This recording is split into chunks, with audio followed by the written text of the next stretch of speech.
Because it is right-angled, one of its angles measures exactly 90 degrees, and that allows us to use a very powerful relationship between its sides. Now let's identify the sides. Side AB is labeled x. Side AC is labeled x squared. And the longest side, the hypotenuse BC, is labeled x cubed. Since triangle ABC is right-angled, we apply the Pythagorean theorem.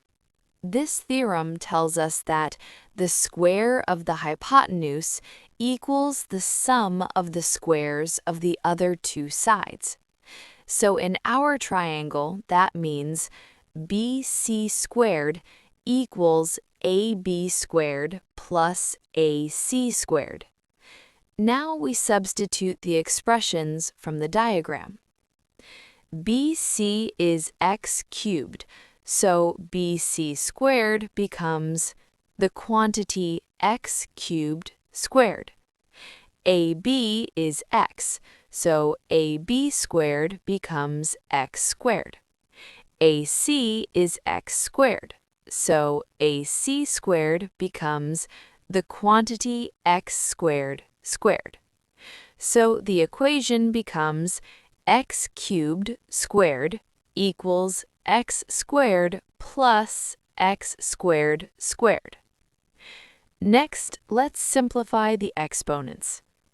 When we square x cubed, we multiply the exponents. So x cubed squared becomes x to the power of 6.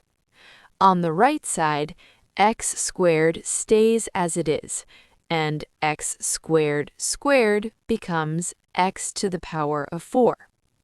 So now we have x to the 6th equals x squared plus x to the 4th. Our goal is to solve for x, so we move everything to one side to set the equation equal to 0. That gives us x to the 6th minus x to the 4th minus x squared equals 0. Now look closely. Every term contains x squared. That means we can factor x squared out of the entire expression. Factoring x squared gives x squared multiplied by the bracket x to the 4th minus x squared minus 1 equals 0. We'll call this equation 1. At this point, the expression inside the bracket involves x to the 4th, which makes things a bit messy, so we'll simplify the structure using a substitution. Let's define a new variable. Let x squared equal y. We'll call this equation 2. Now we rewrite equation 1 using y instead of x squared.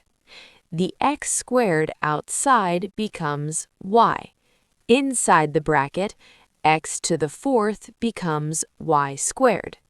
So the equation becomes y times the bracket y squared minus y minus 1 equals 0. Now we have two factors multiplied together, and their product equals 0. That means at least one of the factors must be 0. So we solve two cases. First case, y equals 0. But remember, y equals x squared. So x squared equals 0. Taking the square root gives x equals 0. That is our first solution. Now for the second case. We solve the quadratic equation y squared minus y minus 1 equals 0. To solve this, we use the quadratic formula, which states y equals negative b plus or minus the square root of b squared minus 4ac, all divided by 2a. From our equation, we identify the coefficients. A equals 1, b equals -1, c equals -1. Now substitute these values into the formula.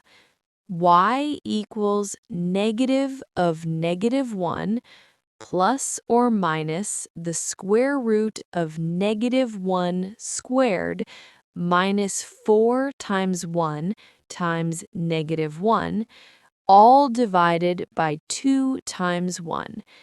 Now simplify step by step. Negative of -1 becomes 1. -1 squared becomes 1. 4 times 1 times -1 equals -4. Subtracting -4 is the same as adding 4. So under the square root, we have 1 plus 4, which equals 5. This gives y equals 1 plus or minus the square root of 5 all over 2. So we obtain two possible values.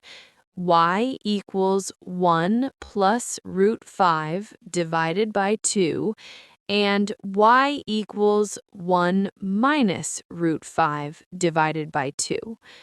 But remember, we are solving for x, not y, and we defined y as x squared. So now we convert back. If x squared equals 1 plus root 5 over 2, then x equals the square root of 1 plus root 5 divided by 2.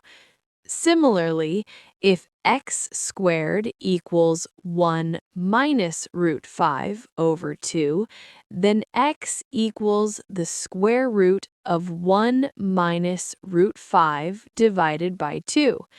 And that completes the solution. We have found all values of x by carefully applying geometry, algebra, and substitution step by step.